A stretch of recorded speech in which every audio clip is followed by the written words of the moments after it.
ಸ್ನೇಹಿತರೆ ನಮಸ್ಕಾರ. ನಾನು ಶ್ರೀಪತಿ ಹೆಗಡೆ ಹಕ್ಲಾಡಿ. ನನ್ನೆಲ್ಲ ಮೀಡಿಯಾ ಫೋಕಸ್ ವೀಕ್ಷಕ ಮಿತ್ರರಿಗೆ ಸ್ವಾಗತ.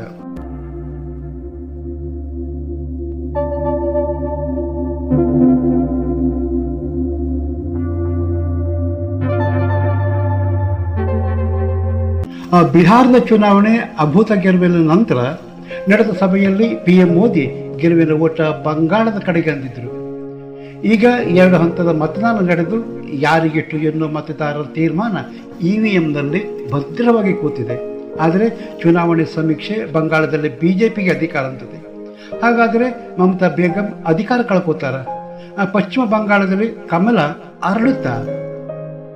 SIR ನಂತರ ಪಶ್ಚಿಮ ಬಂಗಾಳದಲ್ಲಿ 91 ಲಕ್ಷ ಪ್ಲಸ್ ಮತದಾರರು ಡಿಲೀಟ್ ಆಗಿ ಹೋಗಿದ್ದಾರೆ. ಅದರಲ್ಲಿ ಮಮತಾ ಮೇಡಮ್ ಸಪೋರ್ಟರ್ಸ್ ಮುಸ್ಲಿಂ ಸಮುದಾಯದ ದೊಡ್ಡ ಸಂಖ್ಯೆ ಇದೆ. ಜೊತೆಗೆ ಇವರ ಶಿಷ್ಯ ಹುಮಾಯೂನ್ ತನ್ನದೇ ಪಕ್ಷ ಕಟ್ಟಿ ಚುನಾವಣೆ ಕಣಕ್ಕಿಳಿದ.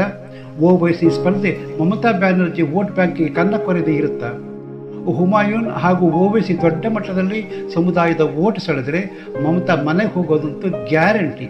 ಇನ್ನು SIR 11% ಮತದಾರನ ಲೆಸ್ ಮಾಡಿರೋದು ಮಮತಾ ದೀದಿ ದಿಕ್ಕೆಡುವಂತೆ ಮಾಡಿದೆ. ಹಾಗಾಗಿ SIR ವಿರುದ್ಧ ತೊಡೆ ತಟ್ಟಿದರ? ಇದಕ್ಕೆ ಉತ್ತರ EVMನ ಮಿಷನ್ನಲ್ಲಿ ಭದ್ರವಾಗಿ ಕೂತಿದೆ. ಮಮತಾ ಬೇಗಮಿಗೆ ಗೊತ್ತಿತ್ತ SIR ಆದರೆ ದೊಡ್ಡ ನಷ್ಟ TMCಗೆ ಅಂತ. ಅದಕ್ಕಾಗಿ ಸುಪ್ರೀಂ ಕೋರ್ಟ್ ಮೆಟ್ಲೇರಿ ಕರಿಗೋನ್ ಹಾಕಿ ಜನರಿಗಾಗಿ ಹೋರಾಡ್ತಾ ಇದ್ದೀನಿ ಅಂದ್ರ. ಆಗೋದೆಲ್ಲ ಒಳ್ಳೆಯದಕ್ಕೆ ಅಂತಾರಲ್ಲ, ಹಾಗೆ ಸುಪ್ರೀಂ ನ್ಯಾಯಿಕ ಅಧಿಕಾರಿಗಳ ನೇಮಕ ಮಾಡಿ SIR ಪ್ರಕ್ರಿಯೆಗೆ ವೇಗ ಕೊಟ್ಟರೆ ಮಮತಾ ಬೇಗಂ ತನ್ನ ಕಾಲ ಮೇಲೆ ತಾನೇ ಕಲ್ಲು ಹಾಕಿಕೊಳ್ಳುವ ತಪ್ಪು ಮಾಡಿದರು. ಅದಕ್ಕೆ ಮಮತಾ ಬ್ಯಾನರ್ಜಿ ಬೆಲೆ ತೆರಬೇಕಾದ ಹೊಸ್ತಿಲಲ್ಲಿ ಬಂದು ನಿಂತಿದ್ದಾರೆ. ಕೊನೆಯ ಹಂತದ ಮತದಾನ ದಿನ ಕೂಡ ಅಜಯ್ ಶರ್ಮಾ ಅವರ ಹಿಂದಕ್ಕೆ ಕರೆಸಿಕೊಳ್ಳುವ ಆದೇಶ ಮಾಡುವಂತೆ ಸುಪ್ರೀಂ ಕೋರ್ಟ್ನಲ್ಲಿ ಪಿಟಿಷನ್ ಹಾಕಿದರು. ಓಟು ಪಿಟಿಷನ್ ಕಸದ ಬುಟ್ಟಿಗೆ ಹಾಕ್ತು ಕಾಣ್ರಿ. ಚುನಾವಣೆ ಘೋಷಣೆ ನಂತರ ಬಂದ ಸಮೀಕ್ಷೆ ಆರಂಭದಲ್ಲಿ 50-50 neck to neck fight TMC ಮತ್ತೊಮ್ಮೆ ಅಧಿಕಾರಕ್ಕೆ ಅನ್ನೋ ತೀರ್ಪು ಕೊಟ್ಬಿಡ್ತು. ನಂತರ ಬಂದ ಸಮೀಕ್ಷೆಗಳು TMC ಪರವಾಗೇ ಇತ್ತು. ವಿವಿಧ ಸಮೀಕ್ಷೆಗಳು ಮತ್ತೊಮ್ಮೆ TMC ಅಂದರೆ ದಾಖಲೆ ಮತದಾನದ ನಂತರ ಈ ಬಾರಿ ಪಶ್ಚಿಮ ಬಂಗಾಳದಲ್ಲಿ ಕಮಲ ಸರ್ಕಾರ ಅಂದರೆ BJP ಮಮತಾ ದೀದಿ ದುರಾಡಳಿತಕ್ಕೆ ಬೇಸತ್ತು ಜನ ಮತದಾನ ಮಾಡಿದ್ದಾರೆ. ಅಂದರೆ ಬಂಗಾಳದಲ್ಲಿ BJP ಸರ್ಕಾರ ನಿಶ್ಚಿತ ಅಂದರೆ TMC BJP ವಿರುದ್ಧ ಮತದಾರರ ತೀರ್ಮಾನ ಮತದಾನ ಹೆಚ್ಚಲು ಕಾರಣ ಅಂತ. ಆದರೆ ಸತ್ಯ ಸಂಗತಿ ಏನು ಗೊತ್ತಾ? ಪಶ್ಚಿಮ ಬಂಗಾಳ ಚುನಾವಣೆ ಅಂದರೆ ಅಲ್ಲೊಂದಿಷ್ಟು ರಕ್ತ ಹರಿಬೇಕು, ಬೂತ್ ಕ್ಯಾಪ್ಚರು, ದಾಂಧಲೆ, ಗೂಂಡಾಗಿರಿ, ಧಮ್ಕಿ, ಮತದಾರರು ಮತದಾನ ಕೇಂದ್ರಕ್ಕೆ ಬರೋಕ್ಕೆ ಭಯ ಪಡ್ತಾ ಇದ್ರು. ಆದರೆ ಈ ಬಾರಿ ಬಿಗು ಪೊಲೀಸ್ ಬಂದೋಬಸ್ತು, ದೂರವಾದ ಭಯ, ಚುನಾವಣೆ ನಂತರವೂ ಚುನಾವಣೆಗೆ ನಿಯುಕ್ತ ಫೋರ್ಸು ಇರುತ್ತೆ ಎನ್ನುವ ಭರವಸೆ ಮತದಾನ ಕೇಂದ್ರದತ್ತ ನಡೆದು ಬರುವಂತೆ ಮಾಡಿದ್ದೇ ಮತದಾನ ಹೆಚ್ಚಳಕ್ಕೆ ರಿಯಲ್ ಕಾರಣ. ಹಾಗಂತ BJP ಗೆದ್ದು ಬಿಡುತ್ತಾ? ಈ ಬಾರಿ ನಡೆದ ಮತದಾನದಲ್ಲಿ 92 ಪ್ಲಸ್ ಮತದಾನ ಆಗಿದೆ. ಎಕ್ಸಿಟ್ ಪೋಲ್ಗಳು BJP ಪವರ್ಫುಲ್ ಅಂದರೆ ಜನ ಕೂಡ BJP ಫಿಕ್ಸ್ ಅಂದ್ಕೋತಿದ್ದಾರೆ. ಆದರೆ ಅದು ಅಷ್ಟು ಸರಳ ಅಲ್ಲ ಕಾಣ್ರಿ.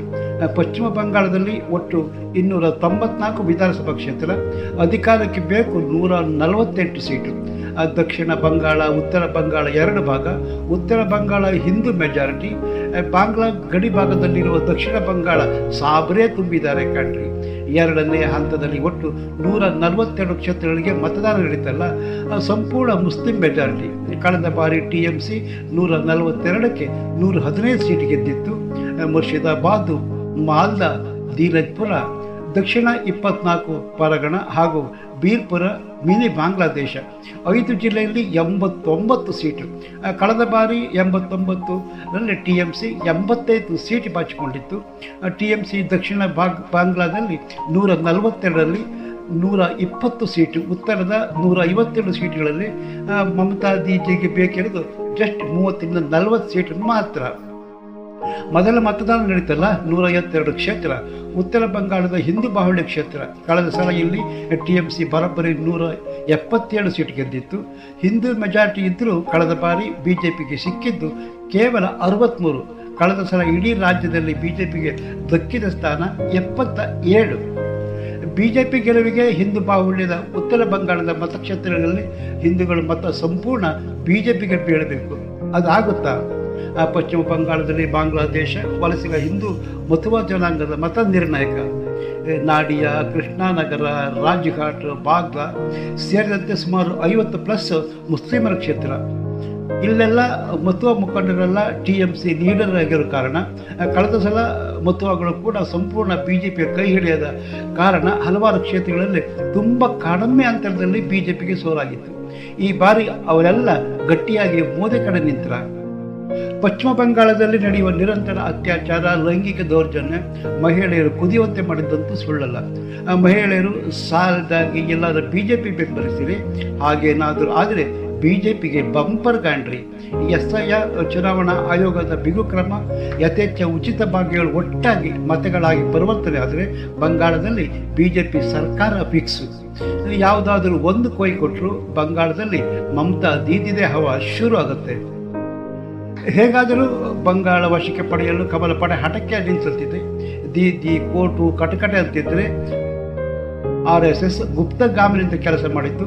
ಹಿಂದೂ ಅಜೆಂಡಾ ಮುಂದಿಟ್ಟು ಬಿಟ್ಟು ಭಾಗ್ಯಗಳು ಒಂದಿಟ್ಟು ಚುನಾವಣೆ ಕಣಕ್ಕೆ ಇಳಿದಿತ್ತು.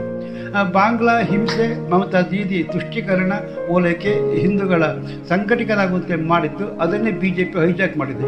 ಹಾಗಾಗಿ BJP ಬಂಗಾಳದಲ್ಲಿ ಅಧಿಕಾರ ಹಿಡಿಯೋದು ಪಕ್ಕ. 160+ ಸ್ಥಾನ BJPಗೊಳಿಸೋದು ನಿಶ್ಚಿತ.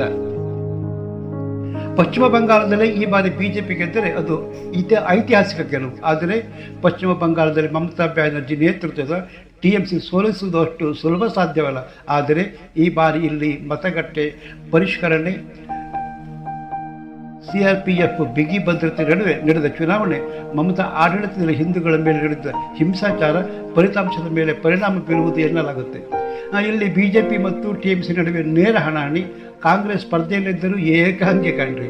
ಒಟ್ಟು ವಿಧಾನಸಭಾ ಕ್ಷೇತ್ರ 294, ಶೇಕಡ ಮತ ಪ್ರಮಾಣ 93.19.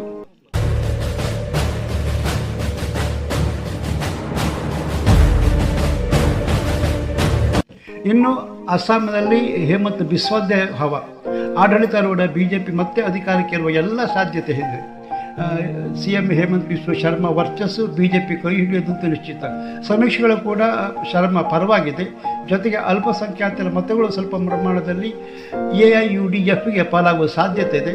ಇದರಲ್ಲಿ ಅಸ್ಸಾಂನಲ್ಲಿ ಒಟ್ಟು ವಿಧಾನಸಭಾ ಕ್ಷೇತ್ರ 126, ಮತದಾನ ಪ್ರಮಾಣ 85, BJP 80ಕ್ಕೂ ಮಿಕ್ಕಿ ಸ್ಥಾನವನ್ನು ಗಳಿಸುತ್ತೆ ಎನ್ನುವುದು ಸಮೀಕ್ಷೆ ಹೇಳ್ತಿರುವ ವರದಿ.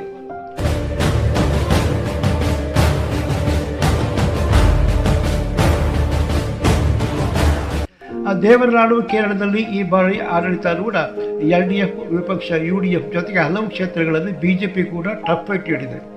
ಕೇರಳದಲ್ಲಿ ಕಾಂಗ್ರೆಸ್ ನೇತೃತ್ವದ UDF ಅಧಿಕಾರ ಸಿಗುವ ಸಾಧ್ಯತೆ ಬಹುತೇಕ ನಿಶ್ಚಳ.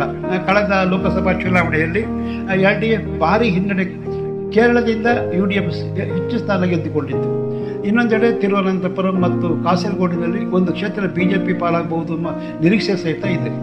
ಒಟ್ಟು ಮತದಾನದ ಪ್ರಮಾಣ 78, ಒಟ್ಟು ಕ್ಷೇತ್ರ 140. ತಮಿಳುನಾಡಿನಲ್ಲಿ ಕಿಂಗ್ ಮೇಕರ್ ಆಗ್ತಾರ ವಿಜಯ್. DMK, AIDMK ಮತ್ತು TBK ನಡುವೆ ನೇರ ಹಣಾಹಣಿ. BJP ಮಿತ್ರ ಪಕ್ಷ AIDMK ಜೊತೆ ಸರ್ಕಾರ ರಚಿಸುವ ಸರ್ಕಸ್ ಮಾಡ್ತಿದೆ. ಆದರೂ ಅದು ಅಷ್ಟು ಸುಲಭವಲ್ಲ. DMK ನಾಯಕತ್ವದ ವರ್ಚಸ್ಸು ತಮಿಳುನಾಡಲ್ಲಿ ಪಕ್ಷದ ಕೈ ಹಿಡಿಯಬಹುದು ಎಂದು ಹೇಳಲಾಗ್ತಾ ಇದೆ. ಆದರೆ ದಳಪತಿ ವಿಜಯ್ ಸಿನಿಮಾ ಜನಪ್ರಿಯತೆ ಈ ಬಾರಿ ಸಾಕಷ್ಟು ರೋಡ್ ಶೋ, ಪಾದಯಾತ್ರೆಗಳ ಮೂಲಕ ಜನರ ಮನ ಸೆಳೆದಿದ್ದಾರೆ. ಹಾಗಾಗಿ ಇಲ್ಲಿ ಫಲಿತಾಂಶ ಏನಾಗುವುದೊಂದು ನಿಶ್ಚಳವಾಗಿ ಹೇಳೋಕ್ಕಾಗೋದಿಲ್ಲ. ಆದರೂ ಹೆಚ್ಚಿನ ಸಮೀಕ್ಷೆ ವಿಜಯ ಕಡೆಗೆ ತೋರಿಸ್ತಾ ಇದೆ. ಒಟ್ಟು ಕ್ಷೇತ್ರಗಳು 234, ಮತ ಪ್ರಮಾಣ 85.13. ಒಟ್ಟಾರೆ ಪುದುಚೇರಿ, ಅಸ್ಸಾಂ, ಪಶ್ಚಿಮ ಬಂಗಾಳ BJP ಅಧಿಕಾರ ಮುಂಚೂಣಿಯಲ್ಲಿದ್ದರೆ ತಮಿಳುನಾಡು DMK, ಕೇರಳ UDF ಕೈ ಹಿಡಿಯುತ್ತಾರೆ. ಗೆಳೆಯರೇ, ಪಂಚರಾಜ್ಯ ಚುನಾವಣೆ ಅಧಿಕಾರ ಯಾರಿಗೆ? ಕಾಮೆಂಟ್ ಮಾಡಿ. ವಿಡಿಯೋ ಇಷ್ಟವಾದರೆ BDF ಫೋಕಸ್ ಚಾನಲ್ ಸಬ್ಸ್ಕ್ರೈಬ್ ಮಾಡಿ, ಲೈಕ್ ಹಾಗೂ ಶೇರ್ ಮಾಡೋದು ಮರಿಬೇಡಿ. ಮತ್ತೊಂದು ಹೊಸ ವಿಷಯದೊಟ್ಟಿಗೆ ನಿಮ್ಮ ಮುಂದೆ ಬರುತ್ತೇನೆ. ಅಲ್ಲಿಯ ತನಕ ನಮಸ್ಕಾರ. ಜೈ ಕರ್ನಾಟಕ, ಜೈ ಹಿಂದ್.